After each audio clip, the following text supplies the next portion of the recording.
மாவட்ட ஆட்சியர் அலுவலகம் எதிரே உள்ள 5 கடைகளில் அடுத்தடுத்து பூட்டை உடைத்து கொள்ளை முயற்சியில் ஈடுபட்டுள்ள சம்பவம் அதிர்ச்சியை ஏற்படுத்தியுள்ளது.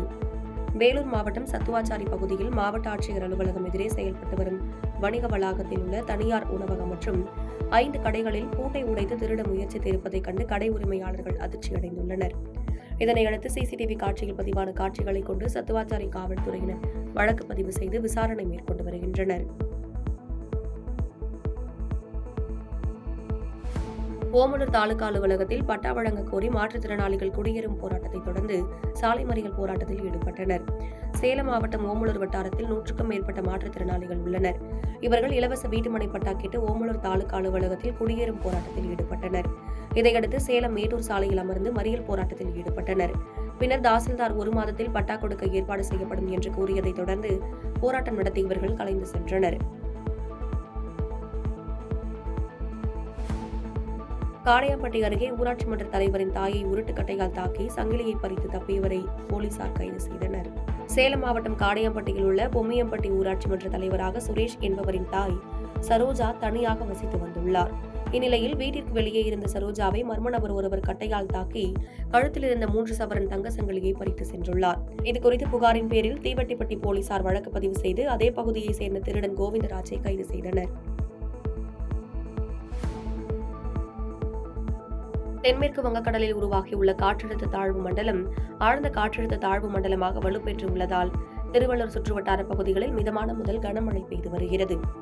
திருவள்ளூர் சுற்றுவட்டார பகுதியில் காலை முதல் வானம் மேகமூட்டத்துடன் காணப்பட்டு வந்த நிலையில் திருவள்ளூர், கடம்பத்தூர், புட்லூர், செவ்வாப்பேட்டை உள்ளிட்ட இடங்களில் மிதமான முதல் கனமழை தொடர்ந்து பெய்து வருகிறது.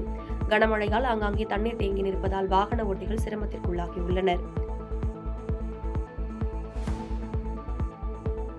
திருவள்ளூர் மாவட்டத்தில் குடோனில் குட்கா பதுக்கி விற்பனை செய்த நபர் கைது செய்யப்பட்டுள்ளார். திருவள்ளூர் மாவட்டம் அம்மனம்பாக்கம் பகுதியில் தமிழக அரசால் தடை செய்யப்பட்ட குட்கா பொருளை குடோனில் பதுக்கி வைத்து விற்பனை செய்த அம்மனம்பாக்கத்தை சேர்ந்த ரவி என்பவரை காவல்துறையினர் கைது செய்து சிறையில் அடைத்தனர். அவரிடமிருந்து 95 கிலோ குட்கா பொருட்களை பறிமுதல் செய்தனர். திருவள்ளூர் அருகே 6 வழிச்சாலையில் தடுப்பு உலோக தகடுகளை திருடிய 2 பேரை போலீசார் கைது செய்தனர். சென்னை எண்ணூர் முதல் மாமல்லபுரம் வரை நடைபெற்று வரும் 6 வழிச்சாலை பணியில் திருவள்ளூர் அடுத்த விஷ்ணுவாக்கம் பகுதியில் சாலையின் பக்கவாட்டில் உலோக தகடுகள் அமைக்கப்பட்டுள்ளது.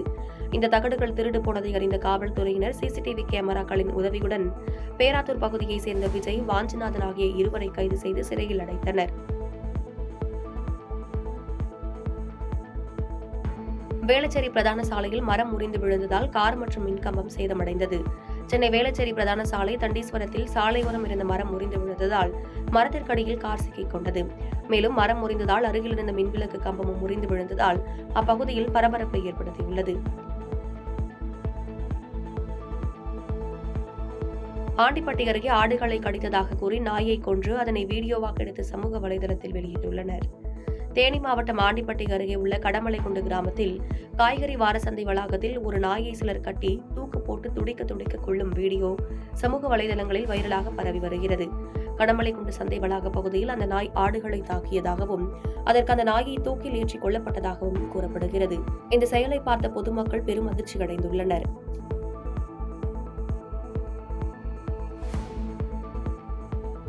ஐயப்ப பக்தர்கள் மனம் புண்படும்படி பாடல் பாடிய இசைவாணி மீது நடவடிக்கை எடுக்க வலியுறுத்தி தேனி காவல் கண்காணிப்பாளர் அலுவலகத்தில் புகார் அளிக்கப்பட்டுள்ளது. சபரிமலை ஐயப்பன் குறித்து இசைவாணி பாடிய பாடல் ஐயப்ப பக்தர்கள் உணர்வை புண்படுத்தும் வகையில் உள்ளதாக கூறி பாடகி இசைவாணிக்கு எதிர்ப்பு தெரிவித்து இந்து எழுச்சி பேரவை சார்பில் பாடகி இசைவாணி மீது நடவடிக்கை எடுக்க கோரி தேனி காவல் கண்காணிப்பாளர் அலுவலகத்தில் புகார் மனு கொடுக்கப்பட்டுள்ளது. மேலும் ரஞ்சித்தின் நீலம் பண்பாட்டு குழு மீதும் புகார் கொடுக்க உள்ளதாக தெரிவித்துள்ளனர். அதேபோல் இன்ஸ்டாகிராம் பிரபலமான அருண்குமார் என்பவரை தாக்கிய விசிக கட்சியினர் மீதும் நடவடிக்கை எடுக்க கோரிக்கை வைத்தனர். வாணியம்பாடி அருகே பட்டப்பகலில் 2 பெண்கள் ஆடுகளை திருடி செல்லும் சிசிடிவி காட்சிகள் வெளியாகி பெரும் பரபரப்பை ஏற்படுத்தியுள்ளது. திருப்பத்தூர் மாவட்டம் வாணியம்பாடி அடுத்த பெரியார் நகர் பகுதியைச் சேர்ந்த கண்ணன் என்பவருக்கு சொந்தமான ஆடுகளை ஆள் நடமாட்டம் யாரும் இல்லாத நேரத்தில் அங்கு வந்த 2 பெண்கள் திருடி சென்றுள்ளனர். இதைத் தொடர்ந்து வீட்டின் அருகே பொருத்தப்பட்டிருந்த சிசிடிவி காட்சிகளை ஆய்வு செய்தபோது அதில் 2 பெண்கள் ஆடுகளை திருடி செல்வது பதிவாகியிருந்தது. இதுகுறித்து கண்ணன் வாணியம்பாடி நகர காவல் நிலையத்தில் புகார் அளித்துள்ள நிலையில் புகாரின் பேரில் போலீசார் விசாரணை மேற்கொண்டு வருகின்றனர். பாதகம் செய்பவரை கண்டால் நாம் பயங்கொள்ளலாகாது பாப்பா, மோதி மிதித்து விடு பாப்பா, அவர் முகத்தில் உமிழ்ந்து விடு பாப்பா.